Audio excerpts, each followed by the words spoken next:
একটা সময় এসএসসি বলে একটা সংস্থা ছিল রাজ্যে, যারা নিম্নবিত্ত এবং মধ্যবিত্ত উঠতি পরিশ্রমী ছেলে মেয়েদের কাছে ছিল পরিত্রাণের বৈকুণ্ঠ।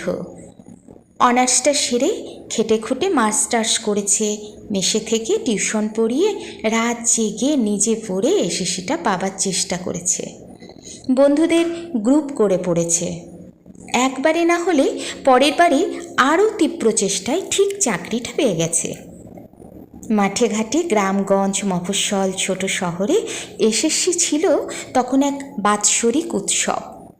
সমাজের সমস্ত স্তরের শিক্ষিত, লেখাপড়া জানা ছেলেমেয়েরা শিক্ষকতার মাধ্যমে একটা নিশ্চিত সংস্থানের আধার পেয়েছে। তখন নিয়মিত শোনা যেত, ওই গ্রামের ওই ছেলেটা চাকরি পেয়েছে, ওই পাড়ার ওই মেয়েটা চাকরি পেয়েছে।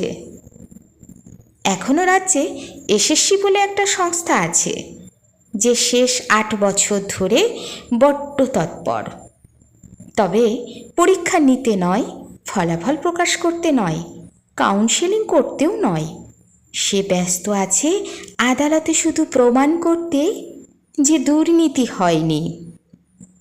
নিয়োগ সংস্থা হিসেবে এসএসসির এই দৈন্যদশা মাঝে মাঝে মনকে উদাস করে, বই কি। সেই ছেলেমেয়েগুলোর উদ্যম আজ সেই সাদা কালো নস্টালজিয়া থেকে উঁকি মারে। সদ্য স্নাতক ছেলেটা আর শিক্ষকতা নিয়ে ততটা আবেগপ্রবণ নয় যতটা 1 দশক আগের প্রজন্ম ছিল। এখন ওরা শুধু সংস্থানের সন্ধানে ঘুরছে। শিক্ষক হতে হবে অথবা শিক্ষিকা, সেটা আর ওদের টানে না সেভাবে। এখনও সেই গ্রামগঞ্জে সন্ধ্যের পর বাতি জ্বলে ওঠে, শুধু শিক্ষক হবার অদম্য চেষ্টাটা আর নেই। হ্যারিকেন অথবা হলুদ বাল্বের আলোয় আর কেউ মাদুরের ওপর বসে এই গরমের রাতে পড়া মুখস্থ করে না, কারোর চাকরি হয় না। তাই খাঁ করছে কত স্কুলের মাঠে চড়ে বেড়াচ্ছে গবাদি, ছাগল। আর রাজ্যের কত নামগোত্রহীন গঞ্জে হয়তো আজও অপেক্ষা করছে কিছু পড়ুয়া পাগল।